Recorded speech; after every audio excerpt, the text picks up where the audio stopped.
assume, as Preston Jacobs does, that this is the last iteration, then everything must be in the proper place for Bran to be successful. This is the final configuration. This is the place where Bran, and by extension everyone else, wins or loses. All of the terrible things that have happened, Bran caused knowingly and willingly. Everything is Bran's fault. Everything.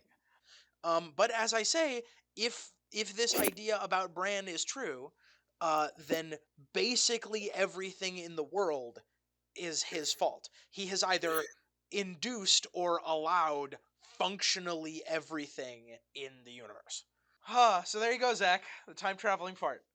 Can that be the thumbnail? Probably not. That's not clickbait enough. It's not? Zach, it's me. It is you. It Zach, is me as well. Hello, this is a real theory. This is a real theory. Well, Yeah. I mean, I think most of our theories are real theories, but this is one that has had more research and thought put into it than pretty much everything besides the trial of Jaime Lannister, and maybe even that. Yeah. On this channel, a lot of the stuff is just like spitballing and like, look at all this weird evidence I found, and then we sort of like live craft what could be happening, and then we leave it there. And sometimes we think about it again later, if we get a good YouTube comment or something. This one, like, you wrote so much about, and I like have talked to you about it for months now, giving my thoughts, which I have not fully done, which will make this video more exciting because I have more thoughts on this theory. But this is really exciting, and I think we're just going to jump right into the theory without as much preamble because we have a lot to say here. Yeah, because this one, like, this is kind of a baby of ours.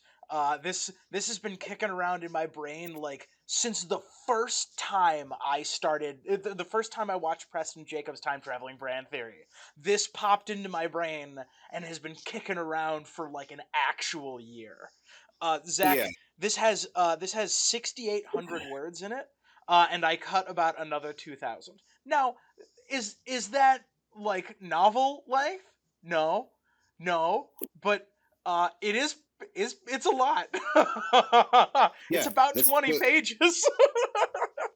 It's kind of impressive in the amount of thought and time that's been put into it. And yeah, that's the only thing I want to mention before we got rolling on it was obviously Preston Jacobs' time traveling Bran theory is foundational to this. We're gonna go in assuming that you've heard it before. It's a very good theory. You should check it out. And obviously, we love Preston's theories over here. There's no way the Interesting Nerd Club exists without Preston Jacobs first existing. So I feel like we need to give him a shout out. Wait, no. I think what you're saying is in another universe, Preston Jacobs didn't exist, and we were Preston Jacobs.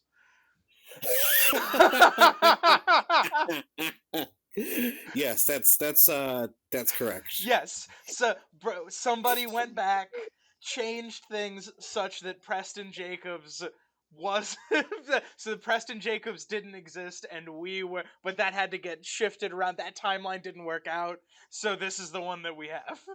In that timeline, we never made the time traveling Bran time god theory. Yeah, in that timeline, we never made the time traveling Bran theory. So it had to get rewritten so that Preston Jacobs would write the time traveling Bran theory. So you can make the Bran the time god theory, which is additional on top of that, so we can get closer to the truth. Yes. So this is the correct timeline, or maybe this is the second to last timeline. We'll get back to it. We'll get back to it. Yes. In brief, right? The time traveling Bran theory posits that Bran is has gone back in time and changed things many times. Yes. And this is this theory expands on that and tries to find instances of those, I call them time travel scars, of those instances where he changed specific things. Can I start to sort of expound on the things that made me start to think about this? Go for it. Okay, you ready? Over the course of the books, people talk about paths not taken all the time. like all the time. Yeah. They will speculate on how if this specific thing didn't happen, things would have been radically different. Uh, uh, they speculate on what that other universe would have been like. This is one of the theses of Preston Jacobs' theory is Jon Snow's decision to stay at the Night's Watch, and that's going to be our first little link in this chain here. He's given the offer to go to Winterfell, marry Val, have his vows forgiven by Stannis, the king who cared, and like that is the best deal he is ever going to get in his life. Yeah, especially because in that moment, right? Okay, so he gets the offer. He mulls it around in his brain for a little while. He thinks about it. He wanders outside past the wall, and then Ghost shows up. I got a couple of quotes from this chapter. This is John 12 in A Storm of Swords. Quote, Ygritte wanted me to be a wildling. Stannis wants me to be Lord of Winterfell, but what do I want? Would I rather be hanged for a turncloak by Lord Janos, or forswear my vows, marry Val, and become the Lord of Winterfell? In that moment, when he is making this decision, he is not deciding between staying at the Night's Watch and being Lord of Winterfell. He is deciding between being Lord of Winterfell and dying. Yeah, which he's correct. Yeah. He's not right about the mechanics of how it happens and who sets it into motion, but he is right that he is not safe at the wall and it will lead to his death. Yes. Because that is notably what happens. It doesn't lead to his death immediately, only because he gets either extremely lucky or has some external assistance, which we'll get back to in a minute. In winning the Lord Commander election, yes. Yes. Which is all must needs to be part of this video also. Yes. So he's sort of pondering this decision, right? He's thinking about it. He thinks about what life would be like if he was the Lord of Winterfell. He remembers times when he and he and Robb would be fighting in the training yard, and he would shout, "I'm the Dragon Knight," or "I'm Aegon the Conqueror." And then one day he shouted, "I am the Lord of Winterfell." And he sort of expected Robb to say, "I am the Lord of Storm's End," and for them to duel about it. But Robb said, "You can't be Lord of Winterfell." Yes. And this is all going through his mind while he's considering this decision. Then he wanders outside the wall. As he's going through these, quote, he's thinking about what he has to give up. Quote, "The weirwood was at the heart of Winterfell, Lord Eddard always said. But to save the castle, Jon would have to tear that ancient heart up by its roots and feed it to the Red Woman's hungry fire gods. I have no right, he thought. Winterfell belongs to the old gods." And then Ghost arrives. Then Ghost shows up. Yes. Ghost shows up, and Jon, he's out beyond the wall. He's sort of like brooding in the shade of the trees. And he tastes blood in his mouth. And he realizes that his telepathic connection to Ghost has returned. Quote, Jon like cuddles with his dog, and then quote, "I thought you died on me, like Robb and Ygritte and all the rest. I've had no sense of you, not since I climbed the wall, not even in dreams." The direwolf had no answer, but he licked Jon's face with a tongue like a wet rasp, and his eyes caught the last light and shone like two great red suns. Red eyes, Jon realized, not like Melisandre's. He had weirwood's eyes. Red eyes, red mouth, white fur, blood and bone like a heart tree. He belongs to the old gods, this one. And he alone of all the direwolves was white. 6 pups they'd found in the late summer snows, him and Robb. 5 that were gray and black and brown, 5 for the Starks, and 1 white as snow. He had his answer then. Unquote. I'm going to be leaning into the hardcore history with the quotes and unquotes today. Of course, absolutely. He had his answer then. In that moment, I'm reading directly from our 18-page Reddit post on this, by the way. He had, which is in the description if you want to go check it out. In that moment, Jon decides he will stay with the Night's Watch. He would sooner die a traitor's death than forsake his vows. In the moment that he touches Ghost. And Zach, that's weird. Yes, it's peculiar and interesting that an animal showing up is pivotal to his decision being made, considering we know that, uh, you know, people who can skin change, including Bran, can control animals. Yeah, it's also a little weird because it's crazy. Yes. Because he's gonna die. Yeah. I, I've had many good times with many dogs that I've owned throughout the years in terms of like being excited to see them and then being excited to see me. Warms my heart. It has never caused me to make life altering bad decisions leading to my death seeing a dog. But that's what happens to Jon Snow. Yes. Ghost at that moment. I don't know if we can reasonably call Ghost a good boy in that moment. I don't know if that's justifiable. Certainly not in the moral sense. Yes, he's he's a morally gray boy. uh, the implication, I believe, and this is one of the theses of Preston Jacobs' whole piece, is that in that moment, in that moment, someone is influencing John. Yes. Preston Jacobs asserts that is time traveling Bran, and I agree wholeheartedly. Because of something we'll get to in a minute or two. Right. And this is like we start to think about why, right? If we ascribe this to an external actor, why is why is time traveling Bran making Jon Snow not to be Lord of Winterfell? Yes. Why? And then like and this is what like really got me with this whole with the whole business that we're going to discuss. In his video, Preston Jacobs talks about chess quite a bit, and he compares A Song of Ice and Fire to some of George Martin's other works, moving forward and back to see different possibilities. Right, like Doctor Strange in Infinity War. Right, moving back and forth through time to see how different things work out. Except Bran is actually moving back in time to change things and see how they work out. Right.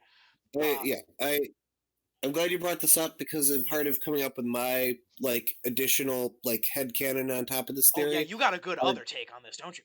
I have another take that I've expanded upon since we last talked about it too. I was looking at things that have influenced George R. R. Martin, as I often do, to try and like get in his headspace a little bit, and I found out, fun fact, that George R. R. Martin used to be ranked in chess Oh yeah. back in the day. As Oh an author, he was an yeah. expert, which is one below a master. I think he used to run like local chess tournaments or something. Yeah, that's actually how he made his money back in the day before he was a successful author. Chess tournaments, like hosting them, I think. But yeah, he he was a damn good chess player for a very long period of time, and that like yeah, I was thinking of a chess match as well. And when we get into my like take on this theory, the chess match metaphor will be even like more potent. Excellent. Well, there's Uh, also historically a story that George R. R. Martin wrote that contains both chess and time travel. So I think that's one of the ones that Preston goes through, where there's this guy who lost a chess tournament as a kid and his life went Bruce downhill. Amish? Yeah, I think this is the one. And Preston Jacobs asserts that the time travel in A Song of Ice and Fire uh, uh, could be similar to the time travel in that one. Uh, we'll come back to that for sure. Yes. Zach, you want to talk about alternate timelines? Yes, I do. Okay, here you go. This is from the wonderful long document that we have on this nonsense. Someone or something influenced John in this moment to get him to stay. Through his telepathic connection to Ghost, John is convinced to stay at the Night's Watch. The implication is that if John had accepted the lordship of Winterfell and left the Wall, something would have gone wrong. More accurately, in other timelines, something did go wrong. Maybe Jon went to Winterfell and died at the hands of Ramsay Bolton, far away from the resurrecting powers of Melisandre. Or maybe Jon survived the battle but wasn't at the wall when he was needed most. Bran needed Jon at the wall in a previous iteration, and he wasn't around. So in this iteration, he sent Ghost to keep him there. Whatever happened, Jon being Lord of Winterfell didn't work out. And we can start to get a sense of purpose behind all of this by the next thing that happens in the same dang chapter. Jon Snow wins the election as Lord Commander with the help of a telepathic raven. Yeah. Quote, the raven landed on the table nearest Jon. Snow, it cawed. It was an old bird, dirty and bedraggled. Snow! Snow! Snow! Snow! It walked to the end of the table, spread its wings again, and flew to Jon's shoulder. Lord Janos Slynt sat down so heavily that he made a thump, but Sir Alistair filled the vault with mocking laughter. Sir Piggy thinks we're all fools, brothers. He taught this little bird this trick. They all say snow. Go up to the rookery and see for yourselves. Mormont's bird had more words than that. The raven cocked its head and looked at Jon. Corn? It said hopefully. When it got neither corn nor answer, it quarked and muttered, Kettle? Kettle? Kettle? The rest was arrowheads, a torrent of arrowheads, a flood of arrowheads, arrowheads enough to drown the last few stones and shells, and all the copper pennies too. Unquote. That is supernatural intervention into the election. It's weird, right? It's weird. Jon Snow's election. And then we know from I think it's a couple chapters. I don't think it's in the next book. I don't think it's in the first chapter, in Sam's first chapter of Feast for Crows. I think it's in his last chapter of A Dance with Dragons. He reveals that he did not plant the raven in the kettle. So, to recap, a bird that no one has seen in weeks since a brutal battle flies out of the ballot box, lands on Jon's shoulder, and screams his name. Yes. Zach, I'm going to our cut content document. Yes. Because we read about this specifically, I believe. Yeah, because we talk about this and it's really funny. Open sidebar. We could have an interesting conversation about whether this occurrence is Bloodraven, the warged ghost of G.R. Mormont, or the Raven being intelligent enough to do this on its own. Furthermore, all of which are possible, although the last one's a stretch. Yes, there is some evidence that Maester Aemon and or Sam overcounted Jon's votes and cheated the election. This is lampshaded by the shady electioneering in the Great Council of 101 that they didn't include in the Good Dragon show, and I am mad about it. But that's outside the scope for today. Yes. Please refer to the rigged election of Jon Snow for more. Yes. That's a Preston Jacobs series. Yes, that's a Preston Jacobs video. The counting of any votes by maesters is suspect because maesters are not neutral. They're not beholden to anybody, actually, at all. They have no accountability outside of the Citadel, and the Citadel clearly has an agenda. Obviously less so than like lordlings and all that, but could very well be that they had goals in mind, pretty much, I guess is the way I put it. Maybe Maester Aemon did overcount Jon's ballots, but we know that we know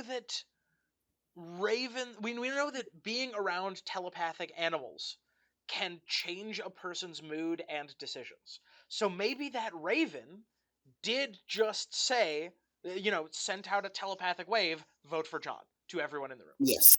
We will get back to some more with that raven. We'll get back to some more later because we have another piece of evidence with that raven.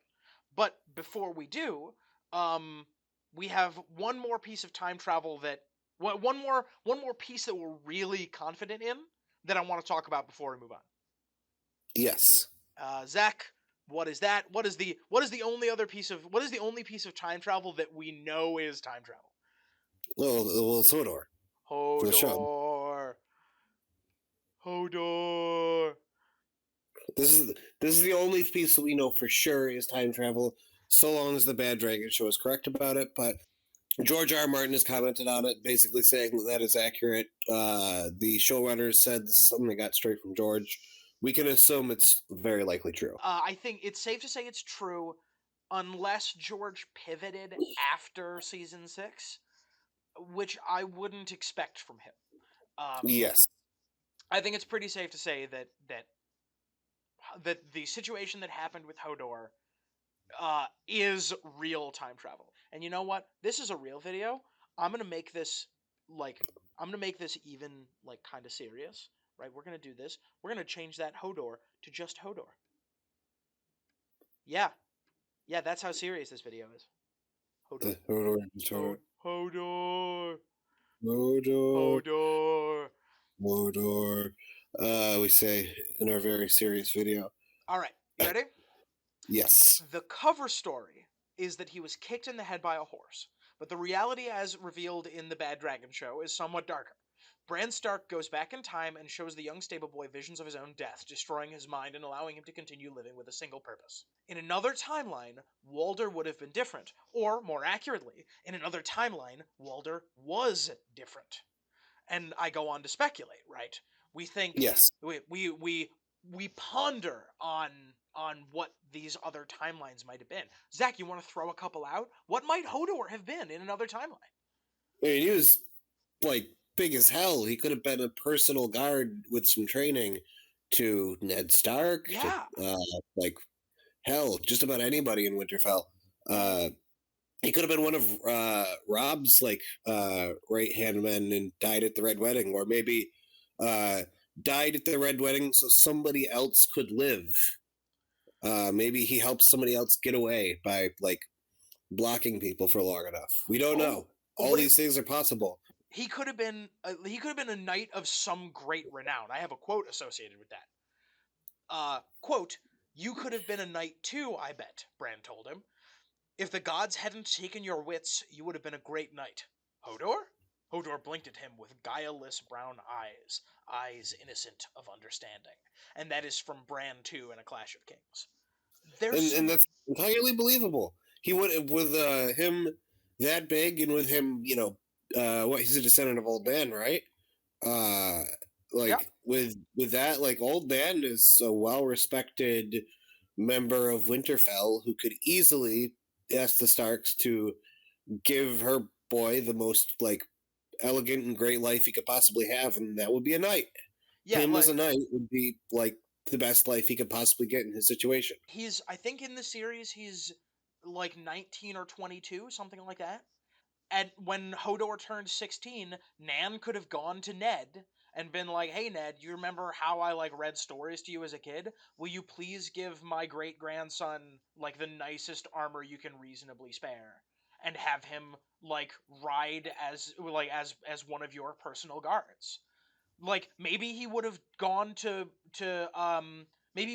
King's Landing and died with Ned in King's Landing, like when he had that fight outside the brothel with Jaime Lannister.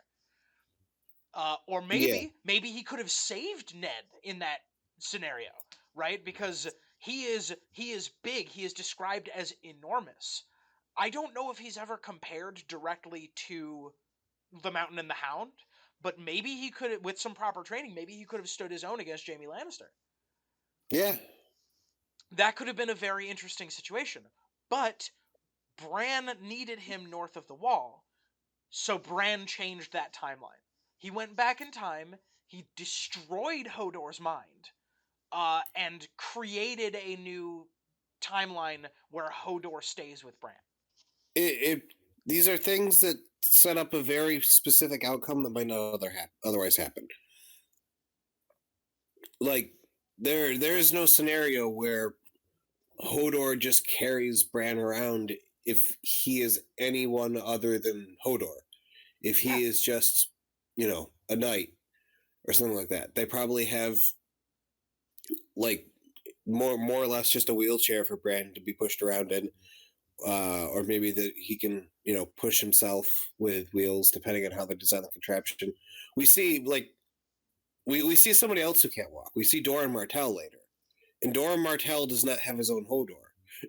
No, Doran Martell does not have a Hodor, which would be very useful for Doran Martell. Yes. Bran Stark has a Hodor because Bran Stark manufactured his own Hodor. Yes. There's some things that are similar between these things, right? Yeah, a wheelchair was not sufficient to holding a door. Yes. He needed a person to do that. All right, so some of the lineups. We have animals. In these stories, a horse, a raven, and a dog appear to play some part in the story. Similarly, speculation about other timelines appears in all of them. Yes. We'll say animals, timeline speculation,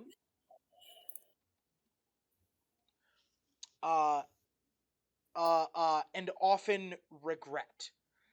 So we're looking for instances involving world-shaping decisions, instances of world-shaping decisions involving speculative regret or conspicuous animals, or both. And there's one other thing we're going to be keeping an eye out for. Both of these events that we're talking about here, right? Jon Snow's refusal and his election as Lord Commander, and the Hodoring of Hodor. Both of these things are terrible for the people involved. Yes. Jon loses Winterfell and becomes Lord Commander, but he then dies, right? Yes. And Hodor's mind is destroyed, and he loses his chance at any agency or happiness in his life. And these things appear to be by design. Both of these scenarios involve sacrifice, not just on the parts of the participants, but sacrifice forced on the participants by the external actor. Animals, timeline speculation, and sacrifice.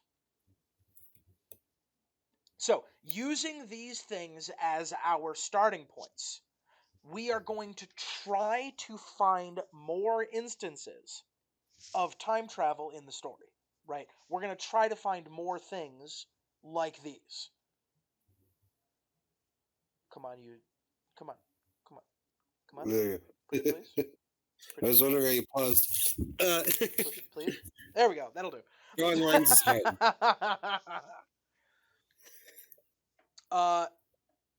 So this was our starting point, right? This is the starting point at the beginning of at the end of Preston Jacobs' series. He goes on to speculate that Bran could have that anything in the universe could be on the part of time traveling Bran. Yes. And that's important, right? That is important for that is critical to the universe. But he doesn't speculate too much on what those changes might have been. That's what we're doing today. Yes. So everything we've said so far is roughly what you would have gotten out of the time traveling Bran videos, which you should watch anyway, by the way. You should watch anyways, but we wanted to get everybody up to speed. And also, like, we need to talk about the details because they become relevant for some of the things that we're going to start asserting now. Yeah. First and foremost, let's discuss the problem with time travel. Bran has infinite time and infinite resets, right? He can cause or erase any event in history with functionally no consequence. Meaning, yes. Every single thing that happens, every awful act, every piece of monstrosity in the world is entirely avoidable. Unless he somehow erases his own existence, but even then that would, depending on how time travel works, make it so, as a matter of fact, he never actually time traveled to begin with. Yes. And like I've seen some criticism on our Reddit post. Some people saying that he can't go back and change things. It's one continuous timeline. Because of the evidence that we're going to present today, I think that this is a branching timeline method of time travel. Right? He goes back where he creates new timelines every time he messes one up. Yes, he goes back, erases the timeline that existed, and is in a new one, starting from the point he goes back to. As long as he doesn't stop himself from being born, as long as he doesn't interfere with his own existence, he can continue changing things consistently. With infinite time, he can change everything. And with infinite time, he has changed everything. With infinite time, he has done every change. He has gone through a number of iterations larger than we have the ability to comprehend. Uh, every speech of every politician, every path that a person took on their way to work, everything that he thought might change the timeline in a direction that he wanted it changed, he could change. Yes. Everything in this world, he has allowed to happen.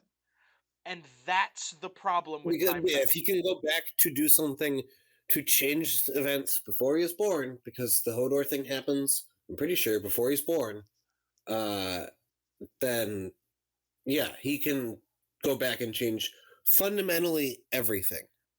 Oh yeah, that's a good poll. We do have to address that.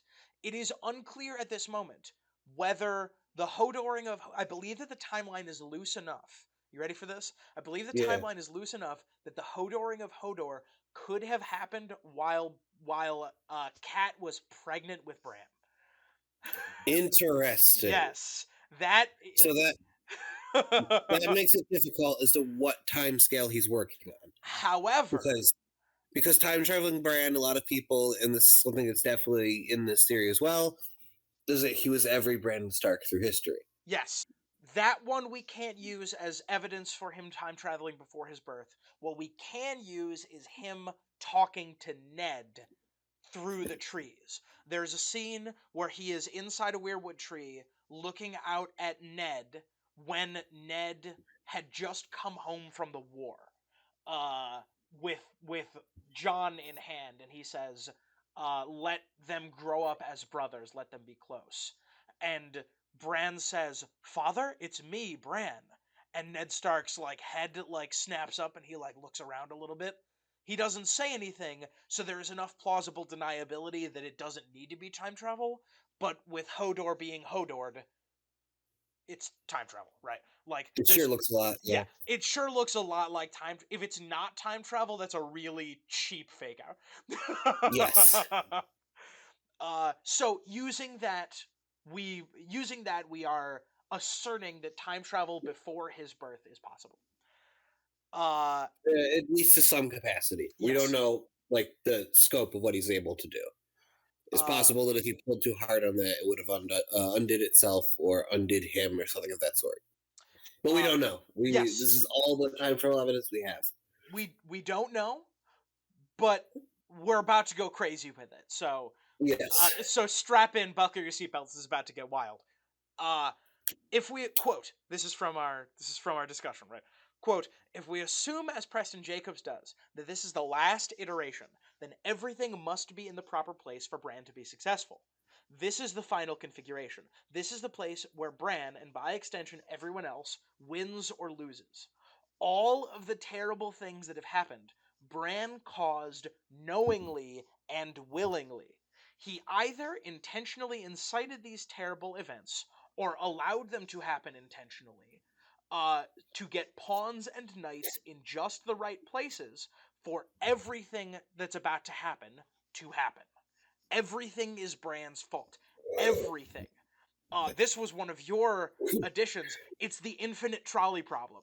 Bran has the ability to unmake everything bad that ever happened in the universe. He doesn't. He has the ability to mass mind control. He is untethered by time and has agency over just about every moving piece in the world. An individual with that kind of power is a god.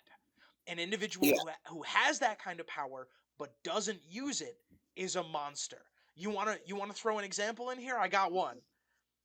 I mean, if he can control people's minds and make them say and do things on like a any time travel like scale, he could have stopped the Red Wedding. All Yes. he needed to do at that point was mind control Walder Frey and just like call it off 15 minutes before anybody arrived. Say, hey, Yeah. actually, we're not killing everybody. Yeah. The example that I use is Theon, right? At any time, Bran could have warged into Theon warged into Ramsay rather, and given him an aneurysm, and then boom, Theon is not tortured for 2 years. Yes. But he chooses not to. He We decided not to.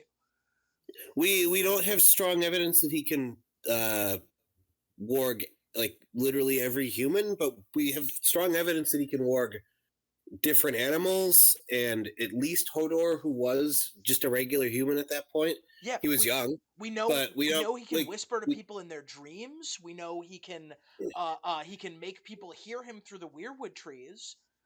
At the very least, his scope of power is extensive.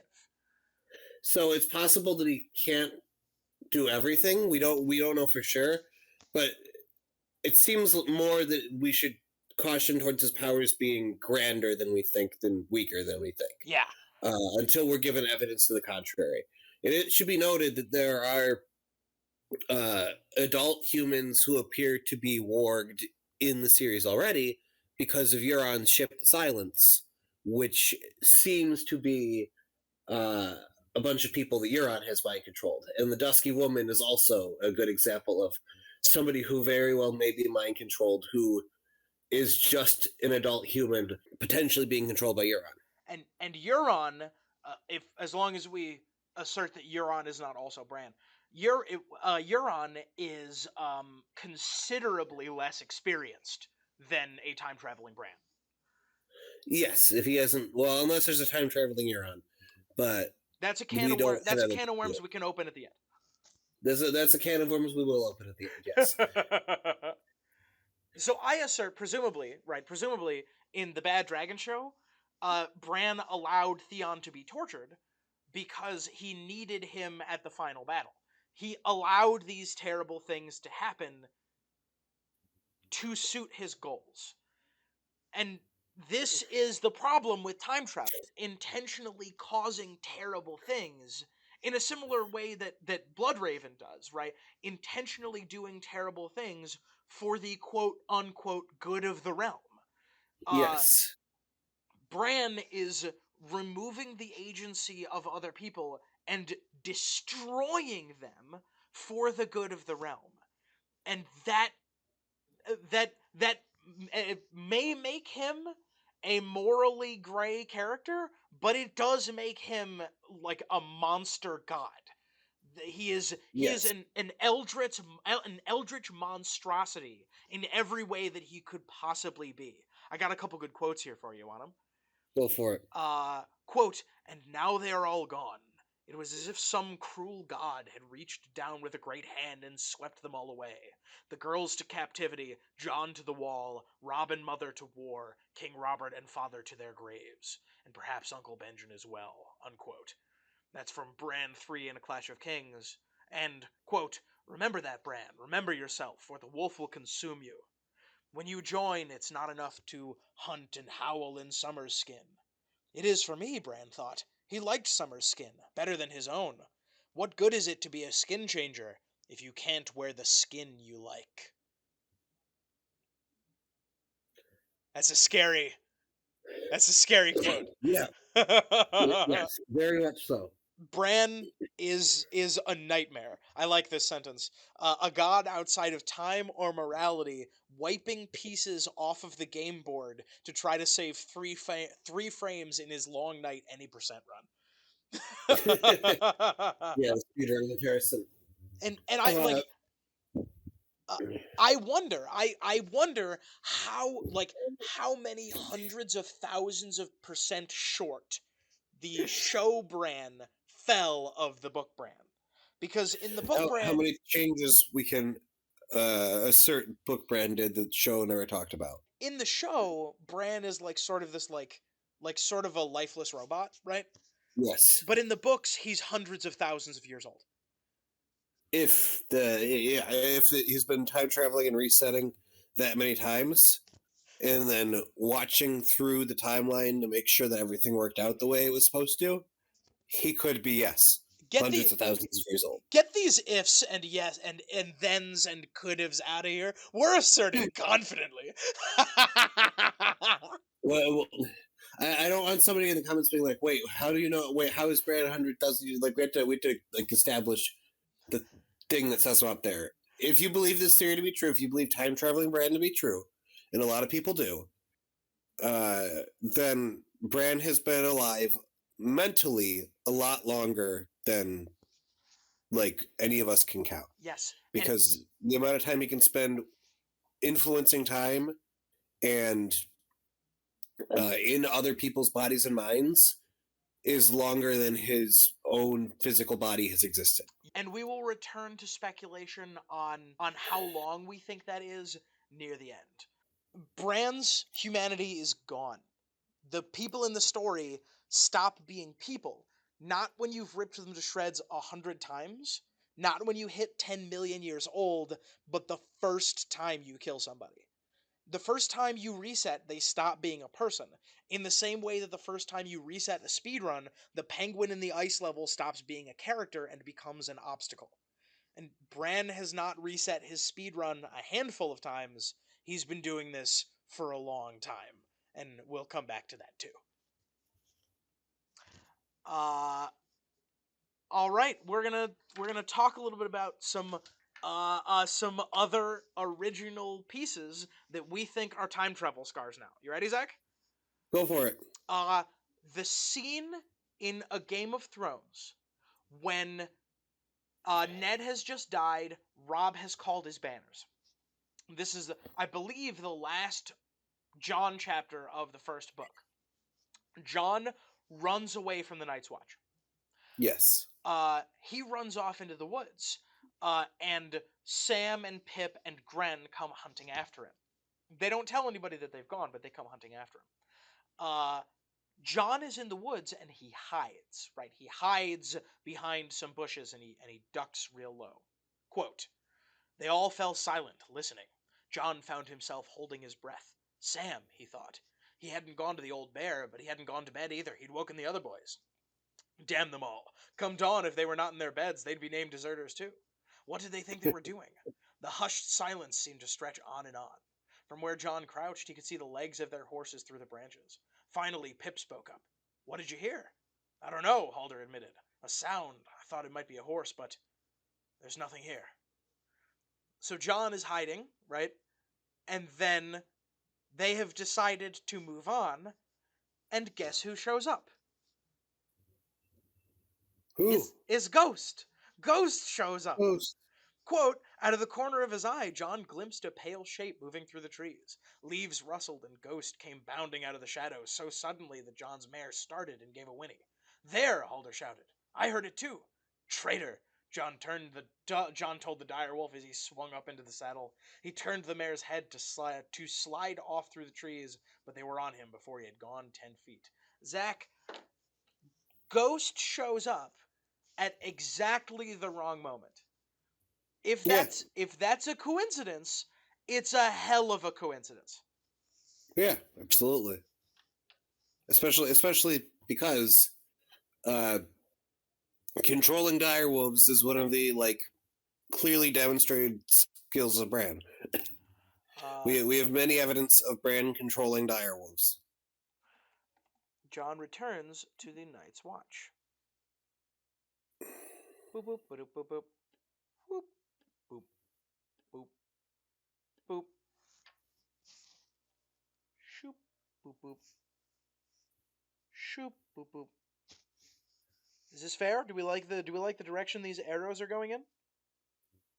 Right. They all combine in the same web. Yes. Well, actually, maybe we do it this way. Now, I can't say for sure that this is leading to Jon Snow's election. It could be leading to Jon Snow's death. We don't know why. We don't know what the purpose is behind these. But for some reason, Ghost shows up at exactly the wrong moment to keep Jon at the wall. More than once. And then in that same chapter, Lord Commander Mormont goes on to speculate on the why. Your Lord Father sent you to us, Jon. Who can say why? All I know is that the blood of the first men flows in the veins of the Starks. And that beast of yours, he led us to the Whites, warned you of the dead men on on the steps. Sir Jeremy would doubtless call that happenstance, but Sir Jeremy is dead, and I'm not. I think you were meant to be here, and I want you and that wolf of yours with us when we go beyond the wall. In another timeline, Jon Snow rode south unimpeded. Maybe he met up with Robb. Maybe their meeting was a disaster and Robb beheaded Jon.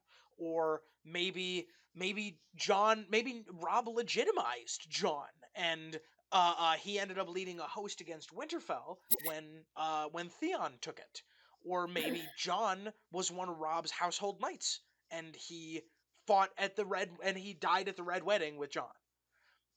One of my most interesting, I think, in this instance, what if Jon ended up being the one to marry at the twins at the Red Wedding instead of Edmure Tully? I find that one very interesting because that is an intriguing timeline to think about. But Yeah. Jon riding south didn't work out, so Bran erased that timeline. When people There's 2 different times he could have went south. yes, Both times. yes, Which means Jon being at the wall is a crucial part of whatever needs to happen in the long night. yeah. Whether it's his election or his death or his resurrection, probably the last one, probably all 3, need to happen in that order. Like, he needs to be elected Lord Commander, killed and resurrected in that order in order for the long night to go the way that Bran wants it to. 100% right. For some reason, Bran needs Jon at the wall. And we have I really like this last bit. If Jon had joined Robb, or if the Lord of Winterfell, or if he had become Lord of Winterfell, he would have left the wall. If the mutiny at Craster's Keep hadn't happened, Jon wouldn't have been Lord Commander. There would have been a different Lord Commander to broker peace with the wildlings, and this is another one in this big old Jon chain. The mutiny at Craster's Keep. This borrows again from another of Preston Jacobs' series, which I think is just called The Mutiny at Craster's Keep, but I'm not entirely sure about that. In this one, everyone is at Craster's Keep, huddled together. They're hungry and they're cold after the Fist of the First Men, but they're not in, like, extraordinary danger anymore. And they are eating. They're not eating good food, but they're eating bread and some, like, moderate ale, right? They are eating. Yeah. And they're set to leave tomorrow, and they're only, I think at Craster's Keep, they're only like a week's march from the wall or something like that. They're not far away. They're not in good spirits, but oh boy, is that an improvement from where they were moments, or maybe not moments, but not too long ago. They were in a much, much worse position. Having bread and ale not completely freezing and being a week from home is pretty good, all things considered. And then the raven starts screaming. One of the people is like, "Hey, I bet you got bacon somewhere." And the raven is like, "Bacon, bacon." And like this happens a few times. Like the raven like echoes some of the things that they're saying, and they start to get like whipped up into a frenzy. Yeah, the raven basically causes the mutiny. Yes. Now, again, there's enough plausible deniability that it doesn't need to be that way, right? It could just be, they're hungry and scared, right? Yeah, which is true, but you can't argue that the raven wasn't adding fuel to the fire, right? like Yeah. if somebody is starving, eating only bread, saying, I bet there's bacon here, and a bird just says bacon, bacon, bacon, flying around crazy saying bacon. Yeah, that bird is It's going not to draw helping. more attention to that particular sentence. Yeah, and so I don't have that quote from that section. So if somebody wants to grab those quotes and put them in the comments, please do. Right, because I adore that whole section. Yeah. Because like when you read it from that perspective, it really does feel like like the bird is a part of the problem. If there had been a different Lord Commander, there would have, if the mutiny at Craster's Keep hadn't happened, Jeor Mormont would still be the Lord Commander. There would be a Yeah. different Lord Commander to broker peace with the wildlings. Quote, this is from John 7, A Dance with Dragons, quote, "It should have been the old bear to treat with Tormund. It should have been Jeremy Riker or Corin Halfhand or Dennis Mallister. It should have been my uncle.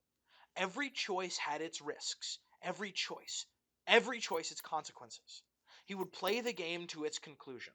He rose and dressed in darkness as Mormont's raven muttered around the room. 'Corn,' the bird said, and 'King, Snow, Jon Snow.' That was queer. The bird had never said his full name before, as best as Jon could recall."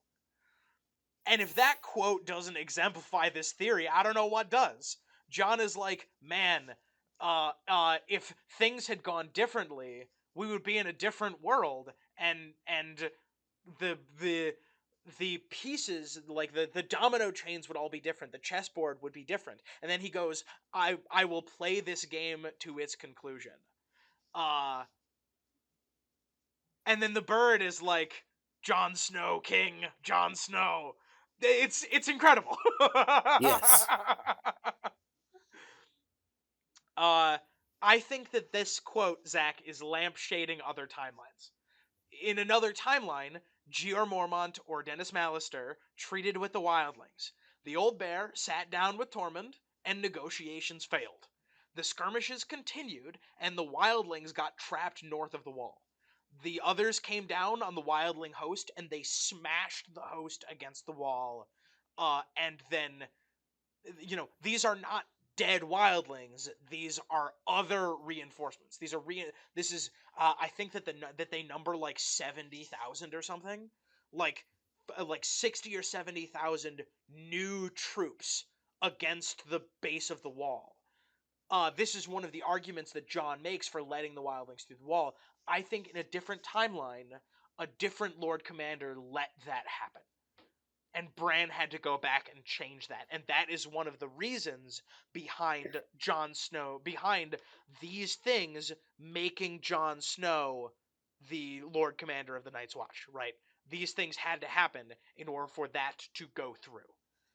There's something I want to interject here that I haven't mentioned before, because it's going to be possibly part of a case I make later that I keep hinting at. But after the mutiny at Craster's Keep, several of the mutineers stay there. Yeah, they do. Yeah. And they're killed by Cold Hands later, on his way to bring Bran north.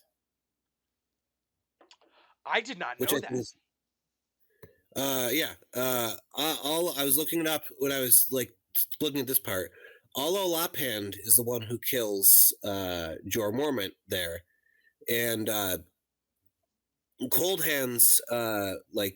I think in the Bran chapter we see their corpse. Yeah, in Bran 1, A Dance of Dragons, we see their corpses, with the implication that Cold Hands hunted them all down and killed them,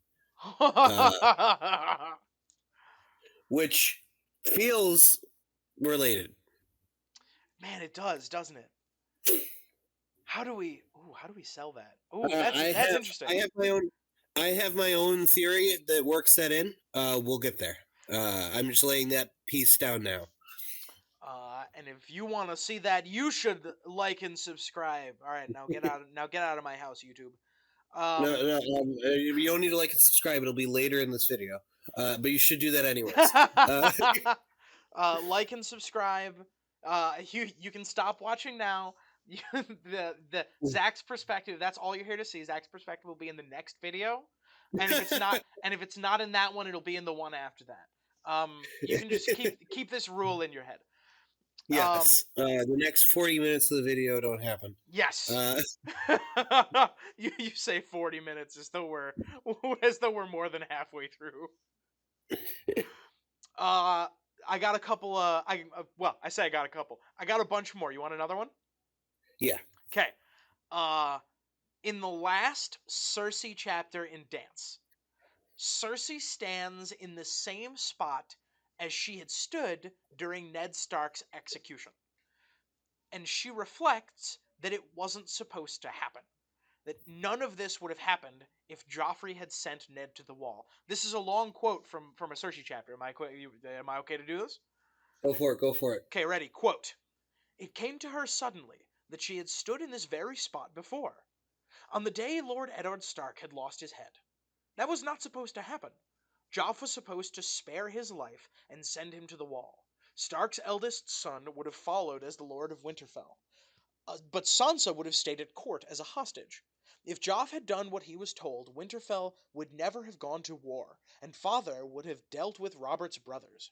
Instead, Joff had commanded that Stark's head be struck off, and Lord Slynt and Sir Ilyn Payne had hastened to obey. It was just there, the Queen recalled, gazing at the spot. Janos Slynt had lifted Ned Stark's head by the hair as his life's blood flowed down the steps, and after that there was no turning back. That is from Cersei 2 in A Dance with Dragons. Yes. And there's some similarities between this and that Jon quote from A Dance with Dragons, where she's like, it shouldn't have been this way. There is this feeling among characters, this consistent feeling that it shouldn't have been this way. Like single decisions change things dramatically across the entire universe many times, and people think and reflect on how if these single things hadn't happened, things would have been different. I think that this is lampshading these timeline changes, Zach. That's entirely possible and would fit with George R. R. Martin's sort of like sense of irony and all that. I should also note that if Ned did make it to the wall, he would have been the overwhelming favorite to be elected Lord Commander after Jorah Mormont dies. All day, right? 100%. Janos Slynt was considered a possibility strictly because of his experience as the head of the City Watch of King's Landing, because that's good, like, transferable experience. Being the Lord of Winterfell and then Hand of the King, and having served in wars prior, Ned Stark as Lord Commander 100% would have happened. So that is another thing that makes it so Jon Snow is more likely to win the election, is Ned never being there. Ned not making it to the wall because he's dead not only causes the war, it changes the trajectory of what his life would have been like at the Night's Watch, because he probably would have been an amazing member of the Night's Watch from everything we've seen. Yeah. Whether he made it up in the ranks or not, I think he very well would have. But it clearly changes where the Night's Watch story is going the second Ned shows up. It is such an extraordinary change to the universe.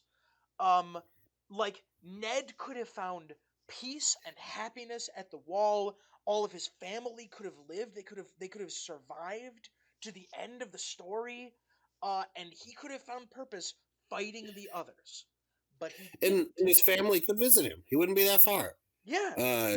They could just go visit him and Jon at the same time, and Jon could learn about his parentage, no harm, no foul, and he could go looking for Benjen.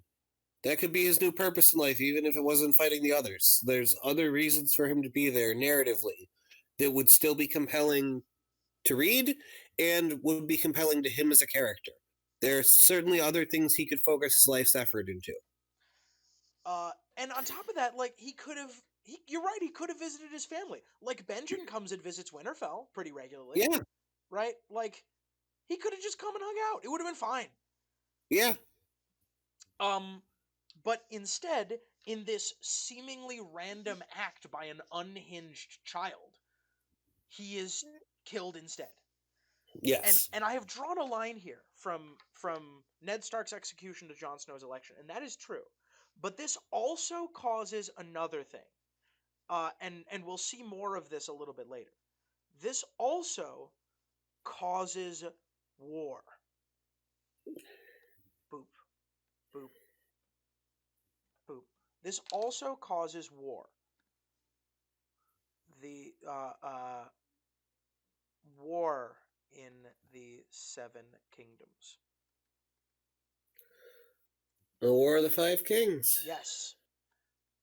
This is the other thing. This is the other major event caused by Ned Stark's execution. Now, I would like to jump in and pivot to this is not the theory I'm going to make, but this is something that did occur to me while I was coming up with my own thoughts about it, which is it's possible, like, Bran has like a short list of things he needs to win. He needs Lord Commander Jon Snow, who has been resurrected. He needs to be in a specific location north of the wall, with Hodor holding the door, with a bunch of other things. And his attempts to get there at first actually cause more harm than good. Like he's like, well, it sucks that I have to kill my own dad, but he's getting in the way of Jon Snow being Lord Commander, so I'm going to have him killed. Uh-oh, I caused a war that never happened. That Well, now I have to spend a lot of time and effort cleaning that up. That did cross my mind. That's not my theory, but it is entirely possible. I do like the idea that Bran is sort of like that is an early time traveling Bran, right? Bran who is just trying things. Like in his first, I don't know, 50 attempts, he just tries anything and gets desperate enough to, I don't know, let's go with lead Melisandre to Stannis or something like that, right? And that causes Renly to die, and the whole room like erupts into flames. And everything gets wild and weird. Yes. That is entirely reasonable. He could be in his first like 200 iterations. That doesn't feel as appropriate to me. That doesn't feel as George to me. It's also, can he, if he makes a decision he determines his mistake, can he go back and fix it? That is a good question. We'll come back to that later. It's entirely possible that it gets littered with his mistakes and he's trying to plug holes and making more holes as he plugs them. We will go back to that though. Yes. We should also just to put a cap on the Ned Stark bit. There are many people who speculate that that Joffrey's decision. There are many people who assert that Joffrey's decision to kill Ned is very weird. Right? It is alarming even for him.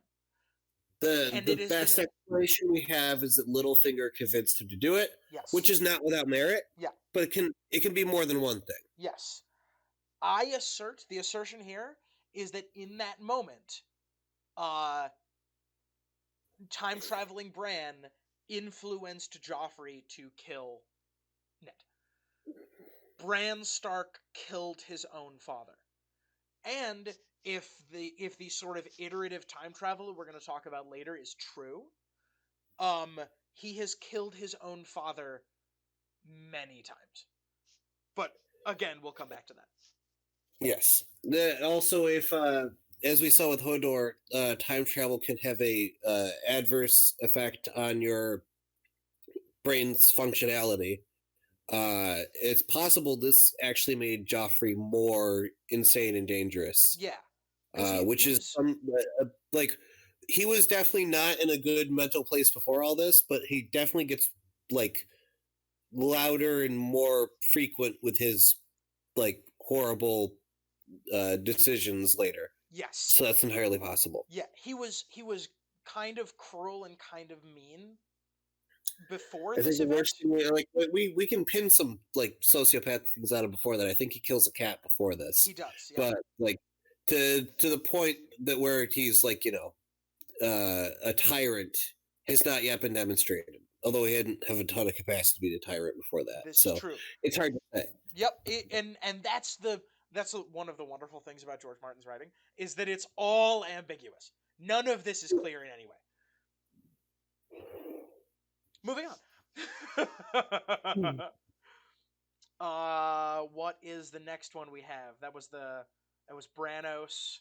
That was I didn't say it was Your Honor. That was Patricide. Okay, we got the trapping of Eddard Stark. Zach, I like this one. I think this is cool. I haven't seen a lot of people speculating on this.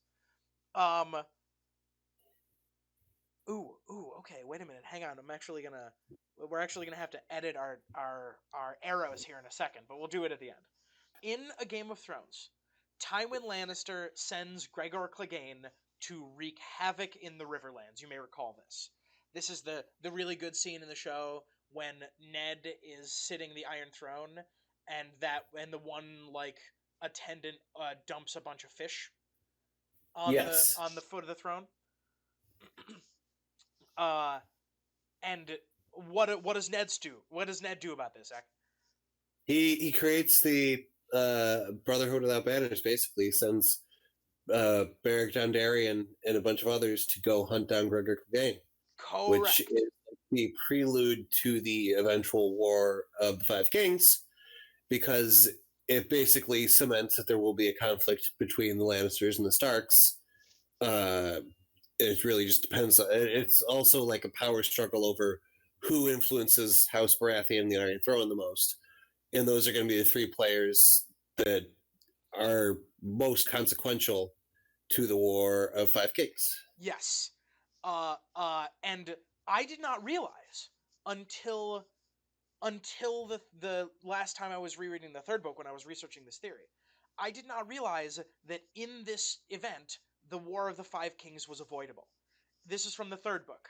This is Harwin talking to Arya in the third book. Ooh. Quote, Harwin was one of the people who was riding with Beric. Quote, "It was a trap, milady. Lord Tywin sent his mountain across the Red Fork with fire and sword, hoping to draw your lord father. He planned for Eddard Stark to come west himself to deal with Gregor Clegane. If he had, he would have been killed or taken prisoner to be traded for the imp. Who was your lady mother's captive at the time? Only the Kingslayer never knew Lord Tywin's plan." Ned Stark did not ride with what would become of the Brother Without Banners. If he had, he would have. There's a good chance that he would have either been killed, captured, or escaped to, I don't know, maybe become the Brother Without Banners. That would have been crazy. But suppose he was killed or captured. That would have functionally completely avoided the War of the Five Kings, right? Because instead of Joffrey holding Ned, Tywin would have held Ned. And he would have been like, "All right, you asshole." He would have punched him in the face once and said, "We're going to send a raven to your wife." And we're going to say, "Okay, we're gonna do a I'm going to get my kid back. You're going to go back to Winterfell. And we're going to keep one of your daughters is going to like marry Lancel Lannister or something." And you've lost your King's Landing privileges. Yes. Yeah. Like, you're going to go back to the north. You're going to get on out of here. That would have completely avoided the War of the Five Kings. Zach, why was Ned not riding with Beric Dondarrion? That's a good question. It says that Jaime didn't know his Lord Father's plans, but what did Jaime do? Jaime confronted Ned outside that brothel. Yeah.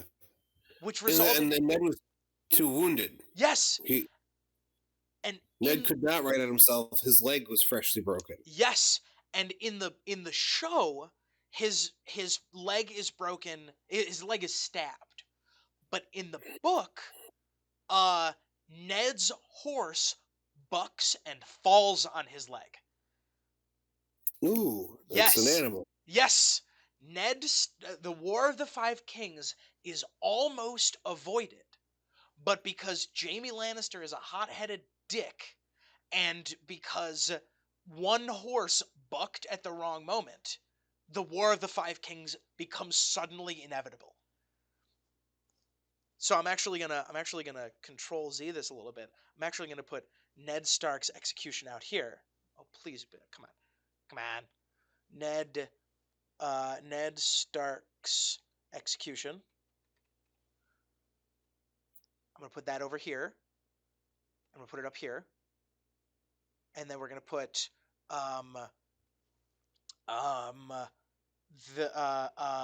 Ned Stark is wounded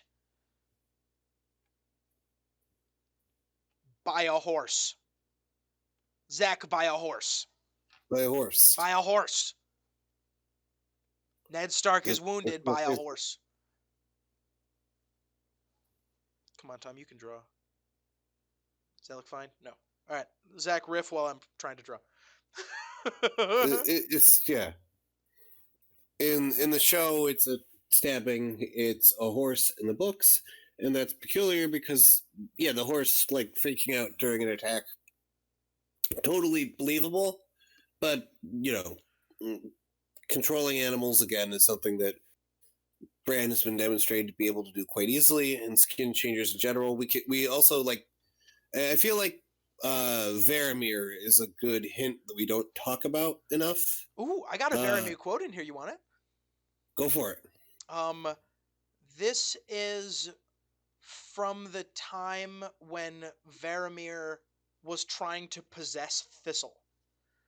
Uh, to eat of human meat was abomination. To mate with wolf as wolf was abomination. Uh, and to seize the body of another man was the worst abomination of all. And then we have Varamir in the prologue to A Dance with Dragons trying to possess another person. This is to demonstrate what a monster um, Varamir is as a connection to what a monster Bran is. Yeah, and Varamir also can control multiple animals. That's why he's Varamir Six Skins. Yeah. He's got 6 skins. Uh, that's a good like evidence that you can control multiple animals of different types at different times. Uh, that makes it so whenever an animal shows up in a peculiar place in A Song of Ice and Fire, you have to wonder, is it being skin changed? Yes. And Bran should be a top culprit because of his ability to time travel for any such potential skin changing. Yep. So I don't think that's as much of a stretch. I like because this has all of the pieces, right? It has a conspicuous animal,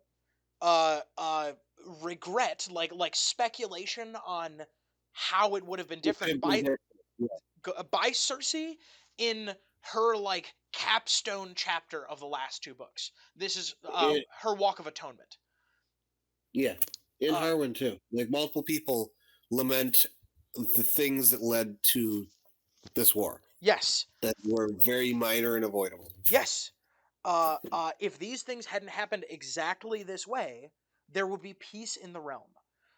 For some reason, there isn't peace in the realm. For some reason, I assert, Bran has caused this not to be the case. Do you wanna give another one more or two more pieces of potential brand influences, and then I will introduce my thoughts. Yeah, I don't think I got too many more. Hang on, let me see.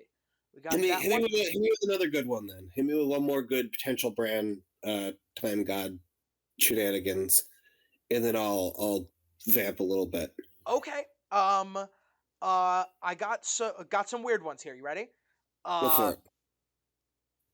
quote: Why would the gods kill the crown prince and save a hedge knight?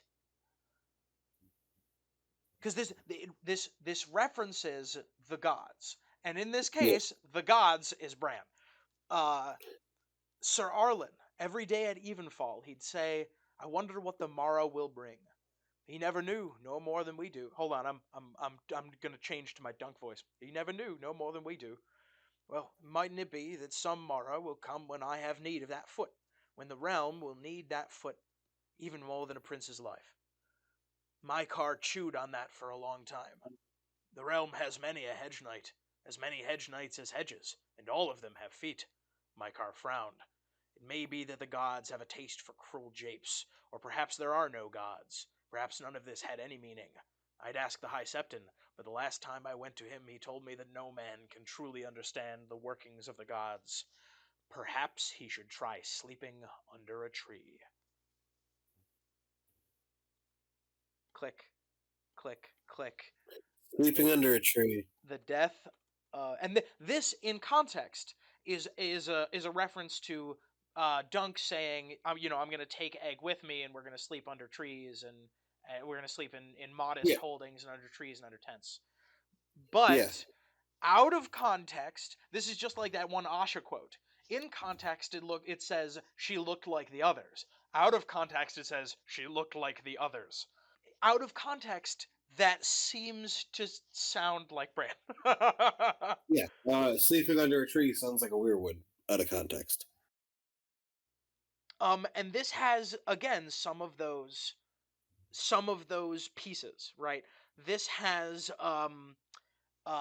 like seemingly by accident by one individual that does not that is horribly regretted by the people involved, that radically changes the political landscape. Yeah. Go read the Hedge Knight to everyone watching, by the way. Go read the Duncan Egg books. They are better than I keep saying they are. We have a connection to this time with somebody who messes with things very like discreetly to get for the good of the realm, and that Bloodraven is alive and doing things during this time. Yes. And Bloodraven is currently in a cave with Bran. Yes. So the line is Bloodraven be really hanging not out with that hard Bran to right draw. now. Stuff that happens in the Duncan Egg times and suspicious stuff there is 1 degree of separation away from Bran. Yes. Yeah. It is not Bran. It is Bran's teacher. Yeah. Or student, potentially. We don't. With time travel, it's entirely possible it's the other way around. Yes, it's also possible they're the same person. This is hard to speculate on. We Yeah. start getting it starts becoming Rick and Morty really fast. Yes. Right? Maybe Bran is one Bran. Egg is another Bran. Bloodraven is another Bran. Euron is another Bran. Urathon Nightwalker is another. Maybe they're all. Maybe Pyat Pri is another Bran. Maybe they're all Is there Bran. anybody on the ship who isn't a Bran? With respect to this, I would like to shout out Crusader Chris on YouTube. I'm for this little section, I'm pulling a lot of stuff from his recent Bloodraven video. Mm-hmm. A lot of Targaryens died by accident while Bloodraven was hand. Yeah. This doesn't mean that they were all his fault, but a lot of them sure were suspicious. Chris suggests that Mycar might have been warged into to kill Baelor Breakspear, and that Aryan Brightflame might have been chugging wildfire at the mental suggestion of Bloodraven. Well, anything that we could attribute to Bloodraven, we can also attribute to time-traveling Bran. And you may notice that the deeper we get into this video, the more tinfoily they get, and that's fine. Boop boop, and then we'll do one of these. Boop boop. Boop boop boop. Yeah, how about we'll do this, and then we'll say shoop. The death of Aryan Brightflame. The death of Aryan Brightflame. You're gonna sit that right here. And then these are going to connect together. I'm really enjoying this format right now, by the way. Yeah. This is very fun. We're just going to send this like whoop. No. Whoop. Whoop. Whoop. Whoop. Whoop. There we go. There we go. Hey, that works. And then this is tap, tap, tap. The Targaryen family tree. Right, and there's so many more examples that we can take with this, right? We can say the death of Maegor the Cruel, the suspicious death of Maegor the Cruel. Or him like his origins as a not great person to begin with required hit a hit to the head, a blow to the head. Yeah. It does seem like it all seems real suspicious. Yeah. I don't necessarily buy this. I don't buy this enough to make it a centerpiece of the theory. But as I say, if this idea about Bran is true, then basically everything in the world is his fault. He has either induced or allowed functionally everything in the universe. Yeah, absolutely. And it is all led to the people who are most likely to end the long night being the right place to do it.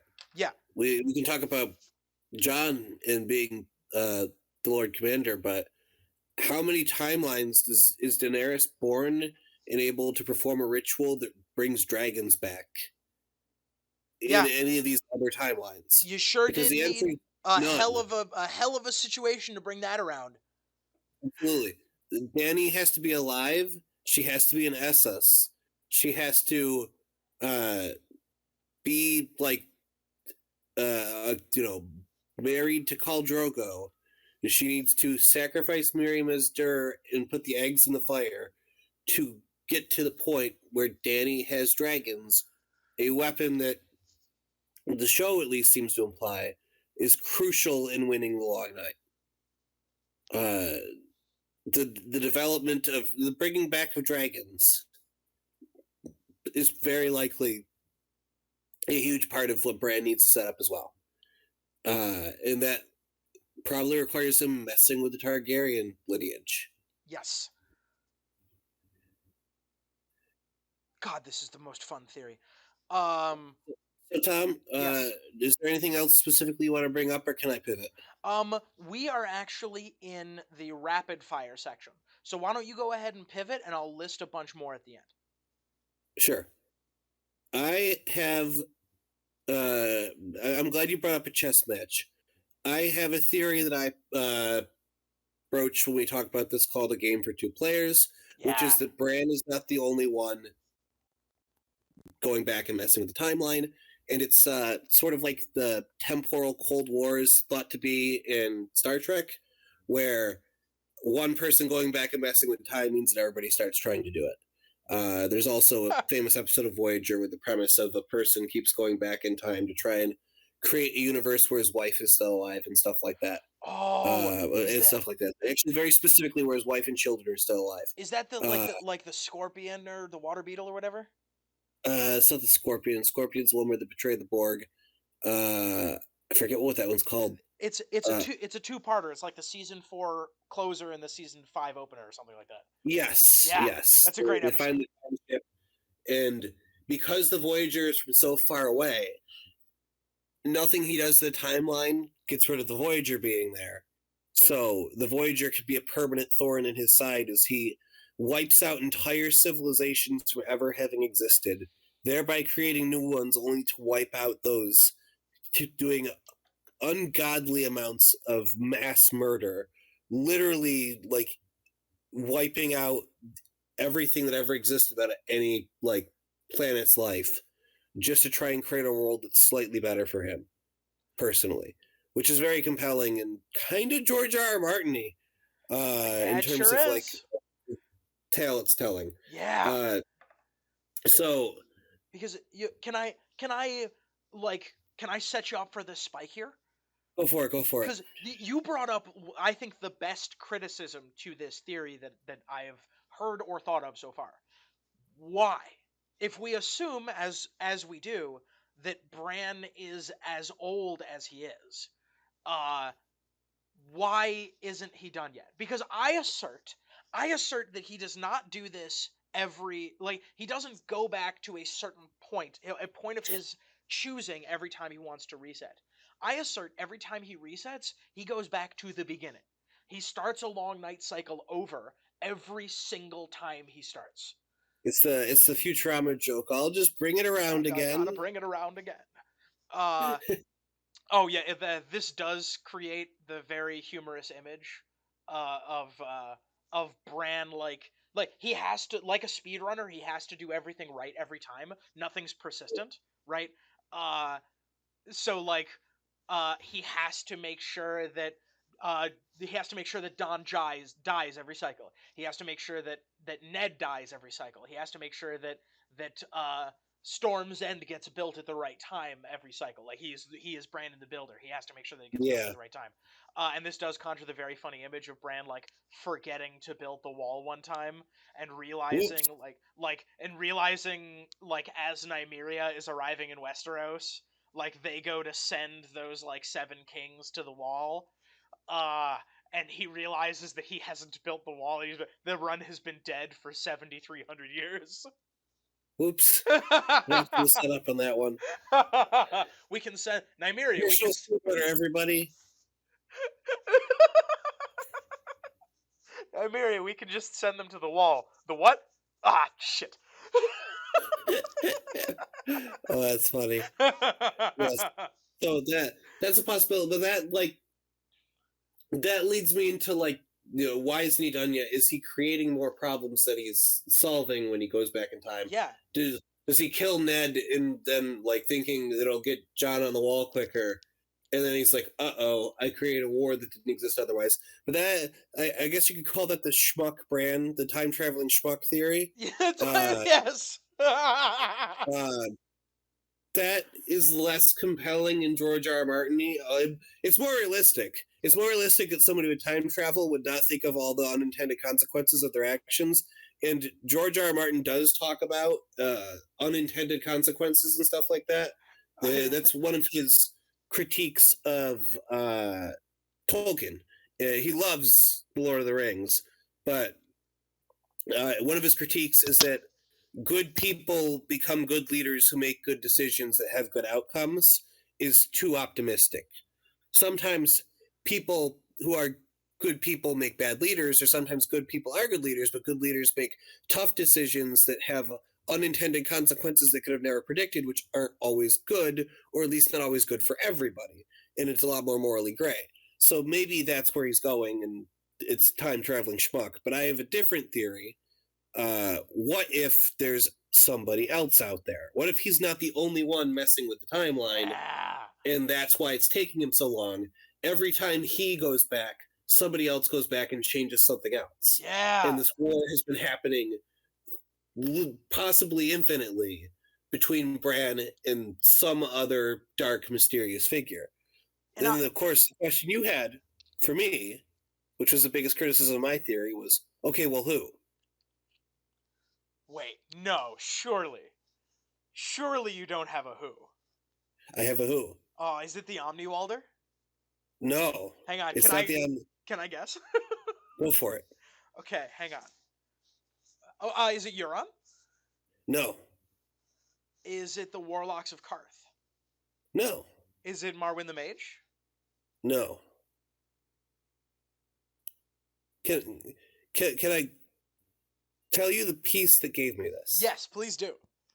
As I do often when I'm trying to assert theories, I look at things George R. R. Martin says have influenced him, because those are complete works that I can go and look at and say, George R. R. Martin and I both have this story in its entirety in our brains. And that means that it can influence his work just as much as it can influence mine. And that leads me to believe that, that's a good route to go down. Because at the very least, I know I have looked at the same exact text and the same exact presentation as George R. R. Martin does, and if he enjoyed it and said it influenced him, that's a piece of his brain I understand. An author who was incredibly influential on George R. R. Martin's science fiction was Heinlein. Okay. Have you ever read By His Bootstraps? I don't think I've read any Heinlein. By His Bootstraps, I'm going to pull it up here. I'm going to pull up the summary that is on Wikipedia, is a Heinlein novella about time travel entirely. And is a man named Bob who is working on the concept of time travel as a metaphysics project. He is trying to come up with his own how time travel thing would work. And then somebody appears in, calling himself Joe, explaining he has come from the future. He's used a time gate. He wants him to go. He wants to tell Bob to go check out the time gate, go into the future, see what it's like. And he's really reluctant. The man offers him a drink by walking over to a place he has stashed his alcohol, which he has told no one, and pours it for him, which confuses Bob. Then another person who looks exactly like Joe comes through, telling him not to go. A fight breaks out, and Bob accidentally gets pushed into the time portal, where he meets a man named Dictor. Dictor is Zach, you got Joe and Dictor in here. You're not gonna get me with a Ligma this easy.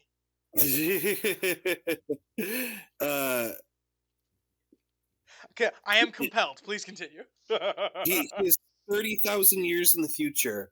Dictor has this race of like humanoid aliens, I believe, as basically his slaves. Actually, not even basically, literally his slaves.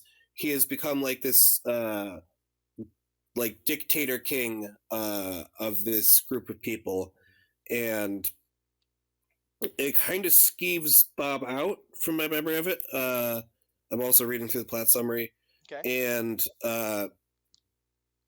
Dictor tells him Bob to go back in his time, and that he'll, with a time gate, and to basically do something with it to make himself more powerful. And then he begins to do things in his own like time that are increasingly gross and horrible, because he realizes, I'm going to be traveling back in time and there will be no consequences. I'm going to be traveling to a different point in time and there will be no consequences. So he starts doing terrible things, knowing that he will never personally have to suffer the moral penalty for it. All of which benefit him traveling back in time. He travels in time. Instead of helping Dictor, like he sort of implied he would do with the time machine, he goes to preempt him. He goes to build a society where Dictor built it, so that when Dictor arrives, he can defeat him by being more powerful than him. Okay. So he finds this group of people that Dictor rolled over, and he becomes their chief. He finds out that the term they use for chief is Dictor, and starts calling himself Dictor. He creates a functioning time gate. He creates all the things needed, and eventually he goes back and becomes Joe and the man who tries to fight with Joe and stop him from going through the portal. He was every single player in the game against himself and created a perfect time loop to become Dictor in trying to stop Dictor. My God, Dictor. This is exactly George Martin's kind of self-referential turns to camera to and winks nonsense.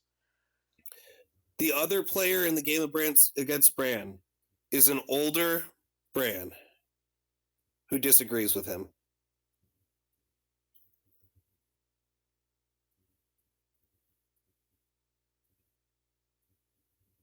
After Bran ends the long night and defeats the others, years and years and years, possibly centuries later, possibly 1,000 years later, Bran realizes he shouldn't have done that. I might and uses his time travel powers again to try and stop himself from having won in the first place. I might deign to say about 8,000 years. Yeah. Holy, oh my God, Zach. Unless there is, unless another new player is introduced, you are correct. That is the most likely. You're right. The most likely scenario is that Bran, unbeknownst to himself, is at war with a future version of himself who has seen the consequences of humans winning the war against the Long Night and does not like what he saw. Or the current Bran is working towards the goals of the Long Night, and the older Bran isn't. It's hard to tell because we don't know exactly what Bran's role to play in the Winds of Winter is going to be. Yeah, because causation gets all kinds of weird when we are only seeing it from one moment. Yes. Huh.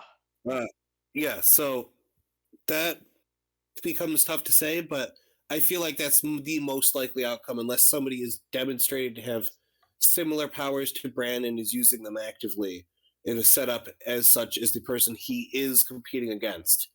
I think Bran versus himself is the most likely scenario going on here. And this explains why some of Bran's actions seem to maybe have larger consequences or actually hurt his long-term goals, is because he has two sets of goals one, the Bran that we know, who is probably trying to fight against the Long Night, and perhaps the older Bran who's trying to find another way, who, lived long enough to see the peace he earned not work out the way he thought it would, and starts trying again for something else.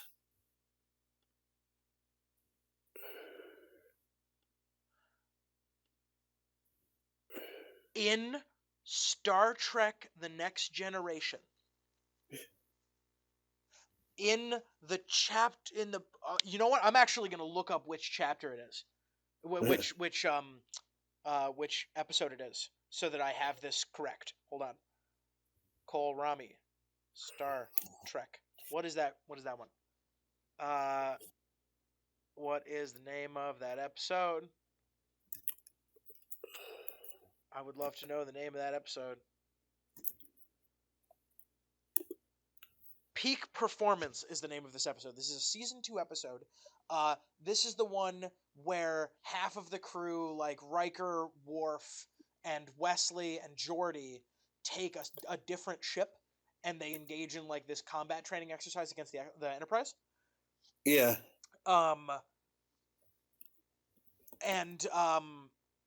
The B plot is Data playing chess against a chess master. It's not chess, it's stratagema, but it's basically chess, right? And Data gets dumpstered. Do you remember at the end of that episode how Data beats Kolrami? No, I don't. It is the same way that Doctor Strange beats Dormammu. He holds him in an infinite stalemate. Huh. Kolrami, like, after playing this one game of chess for hours, Kolrami pauses the game and then rage quits. And he says, "This is not an acceptable way to play the game." And Data says, "What do you mean?" Riker says, "What did you do?" And Data says, "I played in such a fashion that I was playing for a draw the whole time. I was never trying to win. I was just playing for a draw." That seems like a George Martin-y thing too. Yes. Where two people with where one person has bad goals and another person realizes they cannot win, so holds them in a stalemate instead. Huh. Bran versus Bran. Bran versus Bran?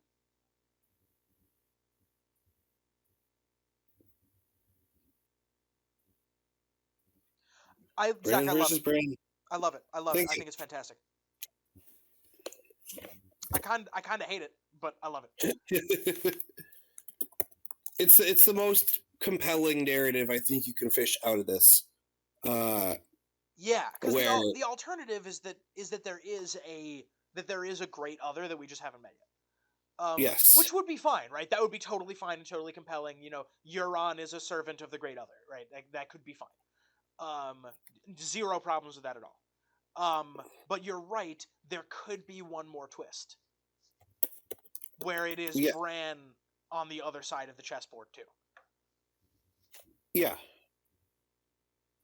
And that, I think, also gives you instead of it being the one last thing Bran needs to change, it gives you another way that Bran just solving everything already before the reader got in could still be compelling.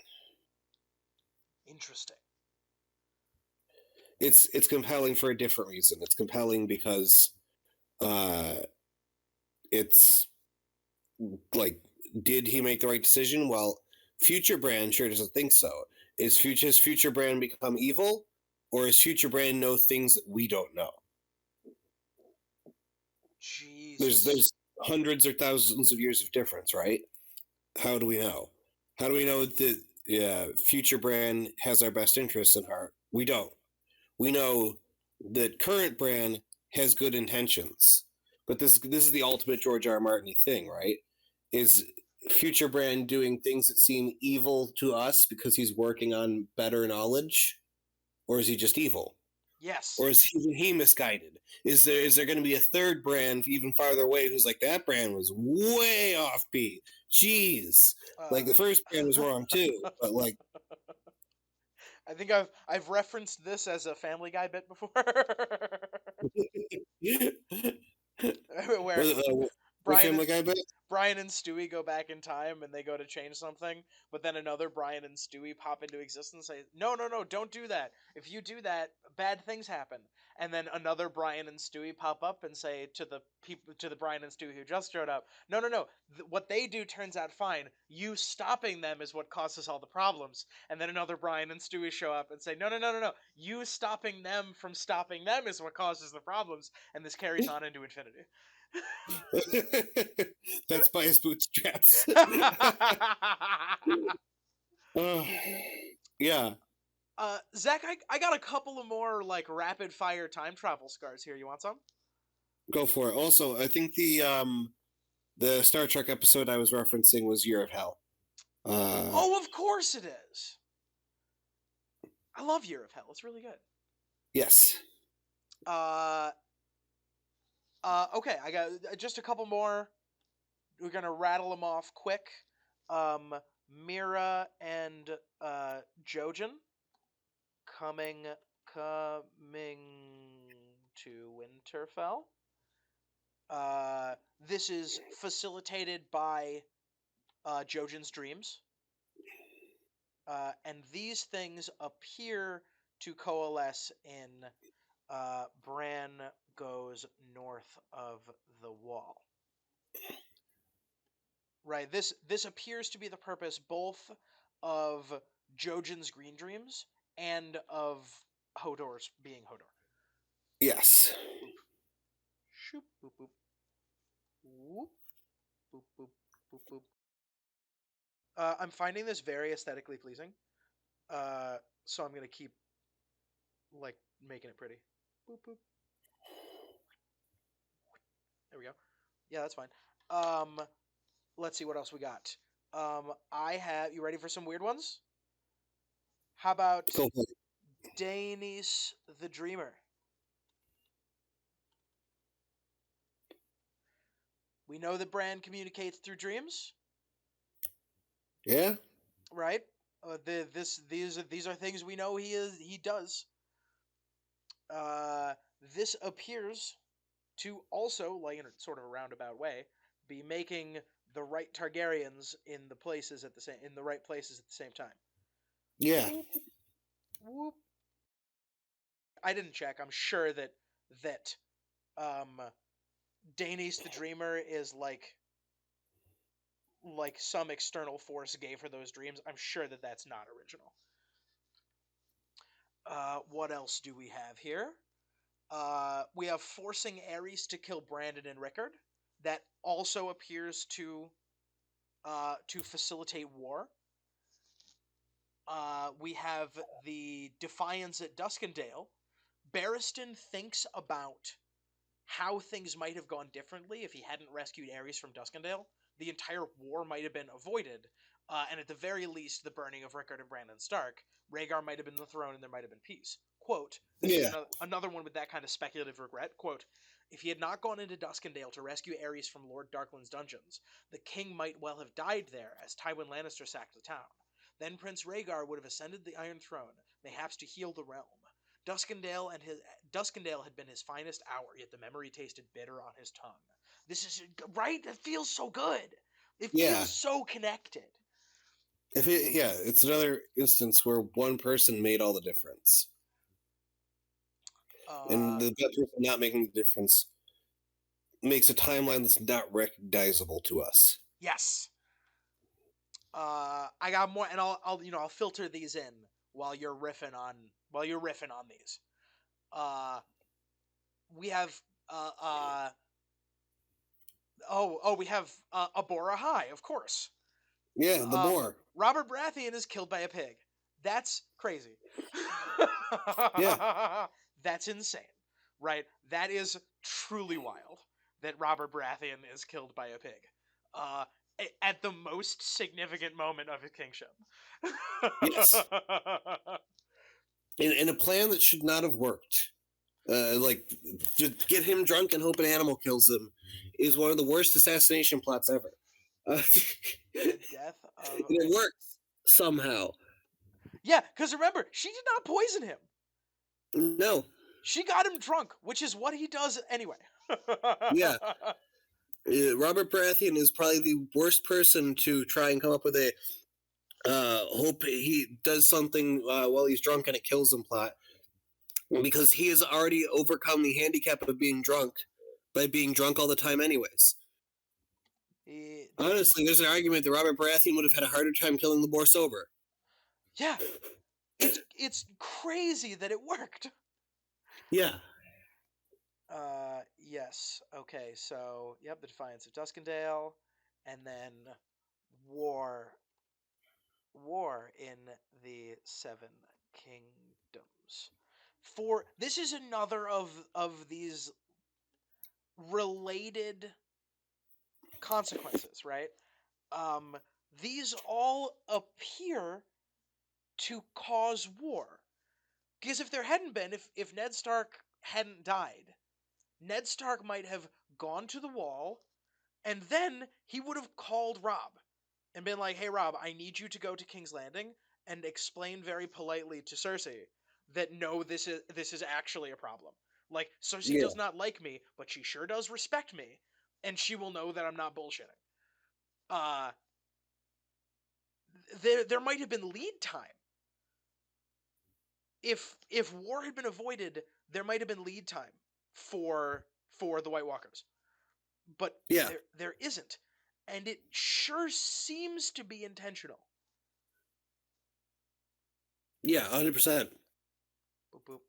And hell, if you need Jon Snow to become Lord Commander, if that's part of whatever prophecy or whatever makes this true, there's a way to do that without killing Ned. If Ned understood that, like, the old gods are telling me, hey, Jon needs to be Lord Commander, you could have the Crow tell him. You could have a direwolf help him come to that decision.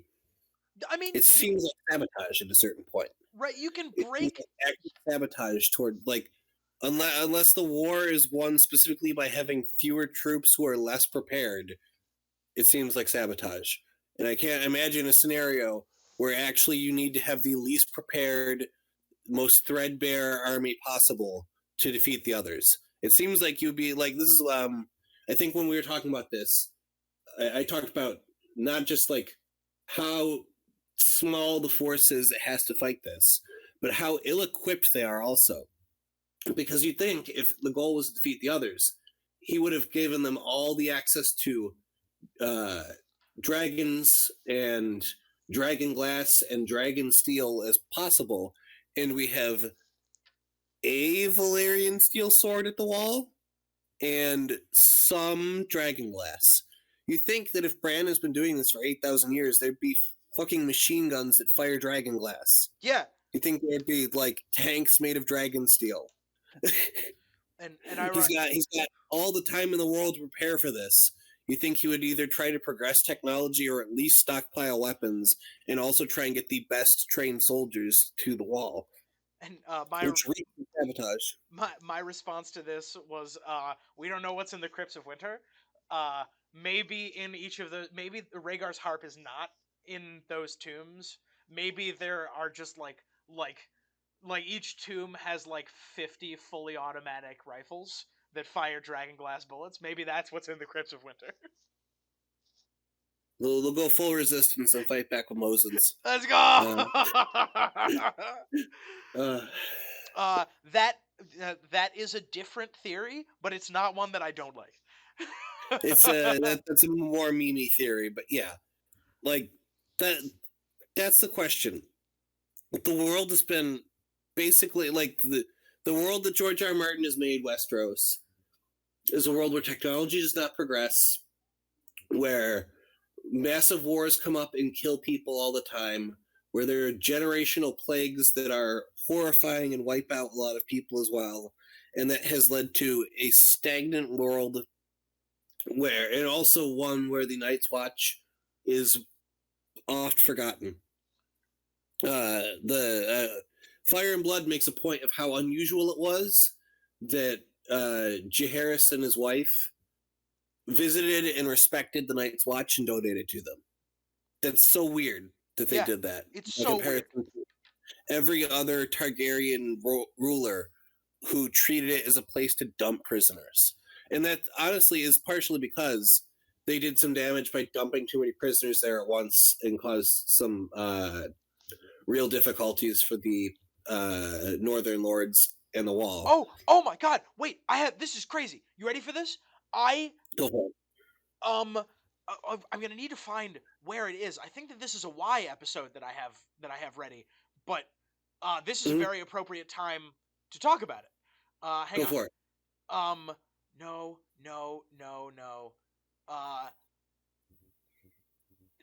In this crazy, crazy passage, like, it is revealed that every single castle along the wall has been closed in the last, like, 50 years. Oh, yeah.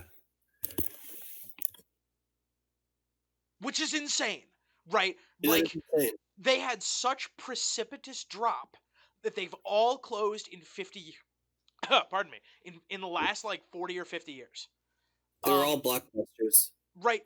That truly cannot be coincidence, right?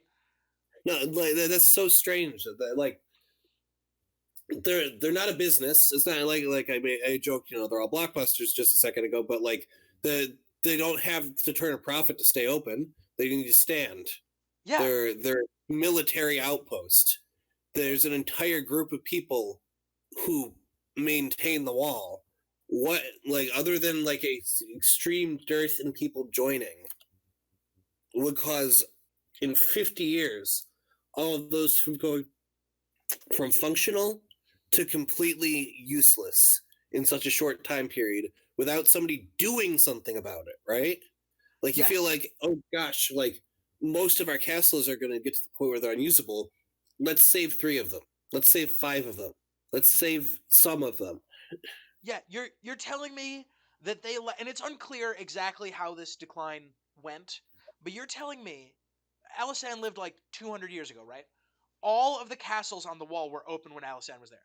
You're telling me that for minimum 7,800 years, they were fully staffed and stocked. And just in the last, like, 5 generations, they're gone. How? How is that possible? How is that possible if it's not intentional? Yeah. It's not like society has advanced significantly. Like, society has not changed all that much in the last 200 years, right? Like, how is this possible? That's fishy, it's weird, and I think that that's actually worthy of an entire video on its own. Yes. Yep. I agree. It's insane. Cool. So anyway,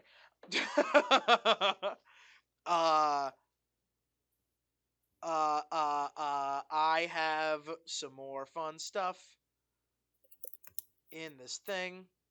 Yes, here it is. Okay. So I really like your perspective. I really like your perspective on it being 2 brands. And I think at this point that does seem the most likely. But I do have a little bit more. So just for the last, like, we're pretty close to the end here. Just for the last little bit, can we suspend that for a moment and just go through the last little bit of this? Yeah, go for it. Okay.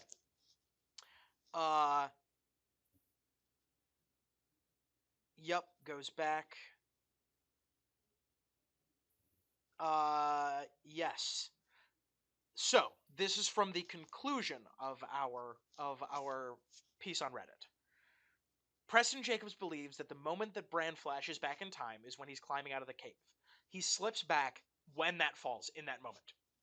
And so he changes events to get Mira there to help him climb out and Hodor to hold the door, and the cycle breaks. The cycle breaks at that moment. He asserts that Bran just made the last move of the game. I do not think so. Preston Jacobs says, I think that this is the last iteration, because it must be, because we wouldn't be living, like, we, the audience, wouldn't be seeing an iteration somewhere in the middle, although I think, with your perspective, that might be possible, but let's suspend that for just a moment. Uh, uh, Preston Jacobs asserts that this is the last one, because the last one is the only one that's interesting. I assert that this is not the last one. This is the second to last one. Bran's going to go back one more time, all the way back. And this time we're going to go with him. Maybe through his eyes, maybe through Mira, or whatever's left of Jon Snow. We're going to see all of the horrors that he's committed for the sake of the greater good. We're going to see the wars he's allowed to happen, and the children he's allowed to die. We're going to watch him turn the Night's King evil and spawn the thing that came in the night. We're going to watch him whisper in the ear of Rhaegar Targaryen until he either kidnaps or dates Lyanna Stark. And we'll see him take over Joffrey's head just before removing his father's head from his neck. We'll see it all, and one more thing. The real end of the story, the real last iteration. We have all these tiny changes that we've discussed today, everything that's on this board.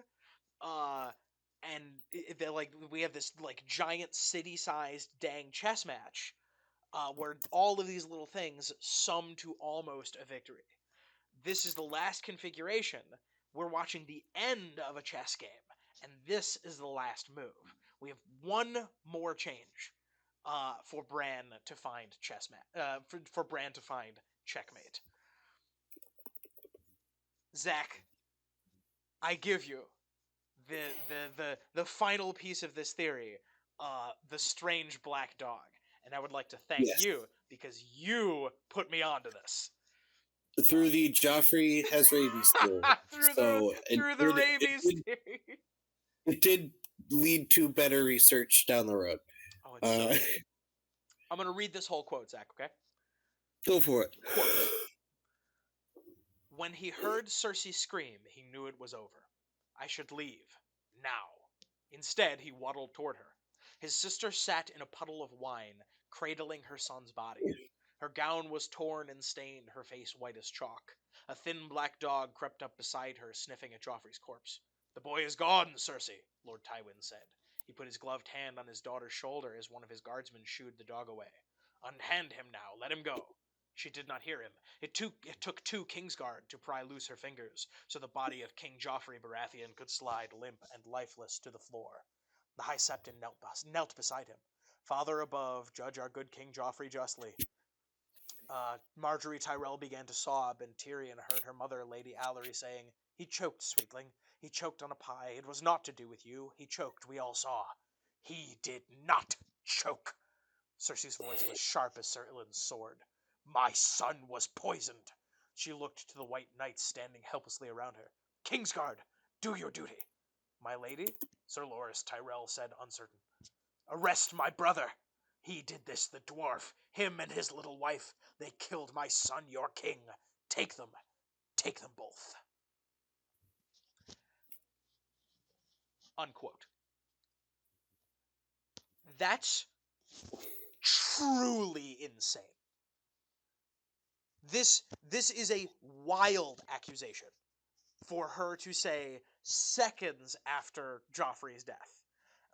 It is both lacking in evidence and it is politically unsound because she does this without a trial, and she's like, Zach, she is completely convinced that Tyrion killed Joffrey within seconds, without a trial and without an investigation.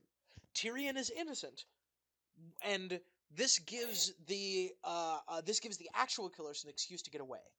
It is crazy that she did that while there was a black dog snuffling right next to her. Yeah. A strange immediately starts, like, instead of freaking out about her child, immediately starts hurling accusations. Yes. And this is what I love about George Martin. It's so ambiguous. Right. None of this is clear.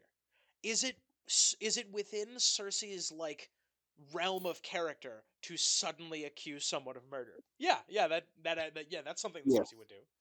Is that something that a that a grieving parent might do immediately after the death of their child. Yes. However, it's weird that there is a strange dog right next to her in that moment. Yes.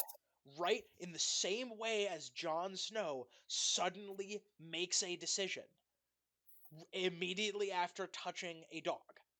Cersei Lannister makes a life-altering decision immediately after touching a dog. I assert that in another iteration, she didn't do that. To make things more interesting, Oberyn then goes on to speculate on what might have happened if Cersei hadn't accused him, how things might have been different. Quote, "To be sure, I have much to thank your sister for. If not for her accusation at the feast, it might well be you judging me instead of me judging you. Who knows more of poison than the Red Viper of Dorne, after all?" And many people use this as evidence to suggest that it was actually Oberyn who killed Joffrey, which is not wholly unreasonable, right? There's, we could have a discussion about that, but like in this context, in the context of this tangled web we're weaving, I think that dog manipulated Cersei to get her to make this rash decision to get Tyrion arrested. That makes sense. But we ask, what has that done? That caused Tyrion to get sent east.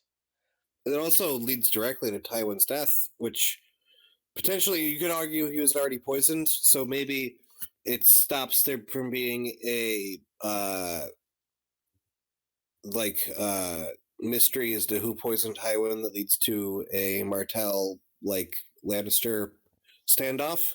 But it certainly leads to Tyrion killing Tywin and then fleeing King's Landing to go east to meet young Griff and to meet Daenerys, which could be very, very important for the overall plan. Correct. Any of those things could be a thing that Bran needs. I assert that that was the last play that was made, but it didn't work out the way Bran wanted it to. Hello. Oh, there we go. It didn't work out the way that Bran wanted it to.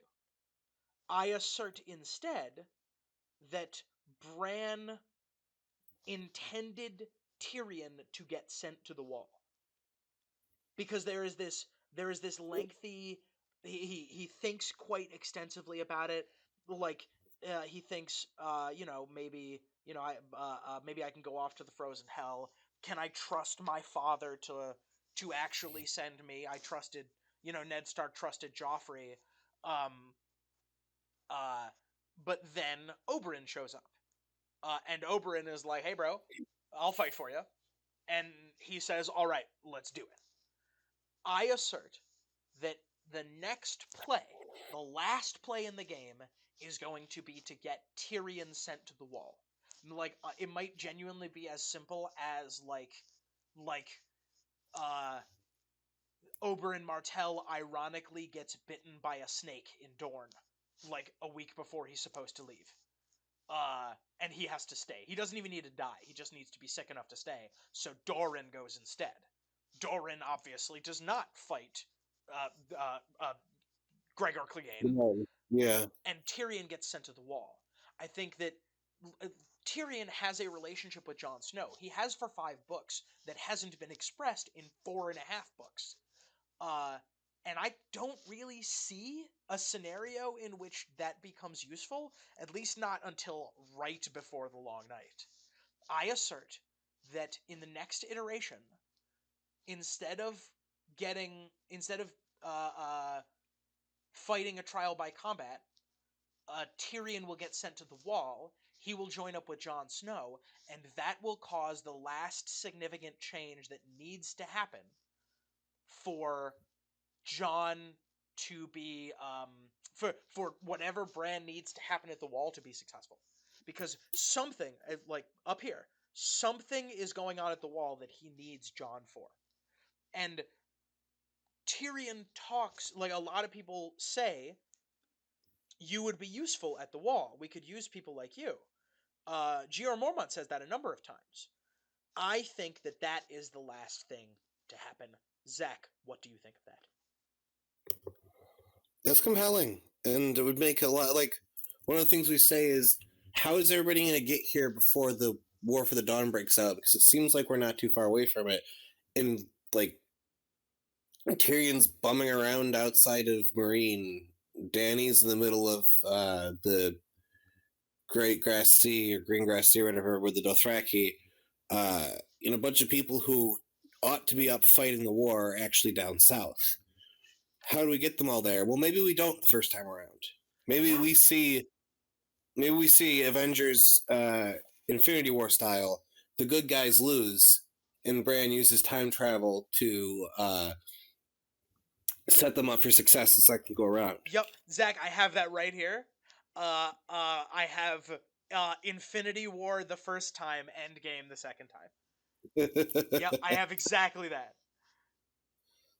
That's possible. So Zach, there it is. That's the web. Why? Click. Do I have anything more that I wanted to touch on? Oh, I did want to touch on the time traveling fart. The time traveling fart? Time traveling fart, yes. Go for it. Quote, this is Oberyn talking to Tyrion. The only one who was even halfway presentable was young Baelor Hightower, a pretty lad, and my sister was half in love with him until he had the misfortune to fart in our presence. I promptly renamed him Baelor Breakwind, and after that, Elia couldn't look at him without laughing. I was a monstrous young fellow. Someone should have sliced out my vile tongue. Yes, Tyrion silently agreed. Baelor Hightower was no longer young, but he remained Lord Leighton's heir, wealthy, handsome, and a knight of splendid repute. Baelor Brightsmile, they called him now. Had Elia wed him in place of Rhaegar Targaryen, she might be in Old Town with her children growing tall around her. He wondered how many lives had been snuffed out by that fart. That's so George R. R. Martin. It actually really does track. It's also very funny. Yes. That's how you write a fart joke for those at home who want to know how to do it. Yep, for those of you who have been wondering, that's how you write a fart joke. It's a joke built around the fart. The fart is not the punchline, but it is essential. And what's very funny about it is it does kind of fit, because like yes, it might just not, because like I imagine, like I've been imagining the situation, right? I've been imagining Baelor Hightower farting, and I'm over here like, okay, so maybe they're like at tea, right? Right, they're all like sitting together having lunch. Baelor Hightower farts. From Elia and Oberyn's perspective, they turn, look at him, and Baelor Hightower goes, "No, no, no, that wasn't me. It was the dog."